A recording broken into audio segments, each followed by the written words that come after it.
We're seeing going into the second year of an administration that everybody had high hopes for, and now people are saying, we haven't seen as much as we'd like to. It's getting bogged down with health care. Where is this issue for you?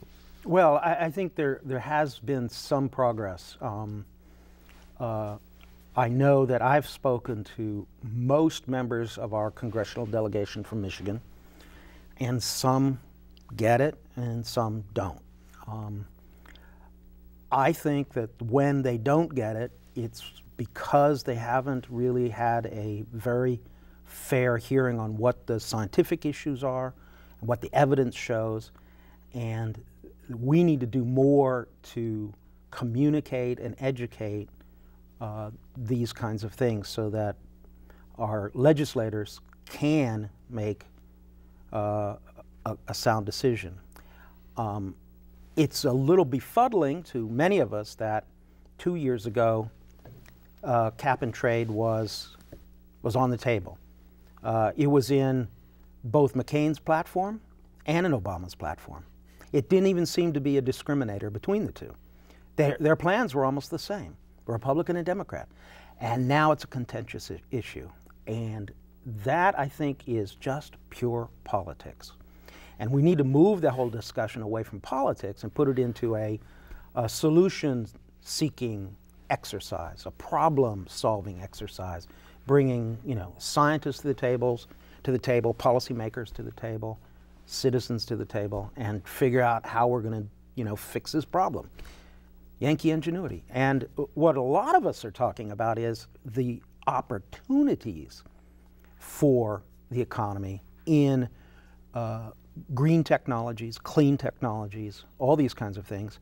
Our university has a strong focus on the emerging bioeconomy, and I think that emerging bioeconomy is an opportunity space for Midwestern states that have lots of land to grow alternative fuels or feedstocks for materials, fabrics, biodegradable de-icers at the airport. There's a whole slew of goods and services that can be developed under a green technology. Well, and you've talked about the fact that there's more about money that's green than just the color, that there is money to be made there.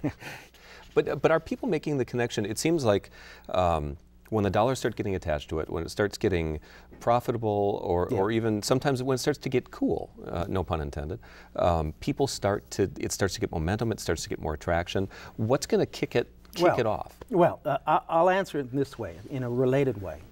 Before the financial crisis, what did our economy look like? When it was growing, well, what else was going on? Gasoline was over $4 a gallon. Commodity prices like corn and soybeans were at record high prices. Economies in Asia and India and China were growing like gangbusters. What you saw then was a real concern about climate change and the rising cost of fuel and how unsustainable it was to continue to use fossil fuels and perhaps move to renewable fuels. And then what sprung up 3 years ago was a whole lot of investment money going into clean technologies and other new forms of energy besides fossil energy. And that was in tandem with positive thinking on solving the climate crisis. And so I think that we will get back there, and you will see commodity prices rise again. You will see fuel and energy prices rise again. And I think that at that time, if you start seeing investment opportunities, money is available, and you can see investment opportunities in alternative bioenergy and biomaterials, I think we might get back to that discussion that we were having 3 years ago, 2 years ago. And we'll be right back.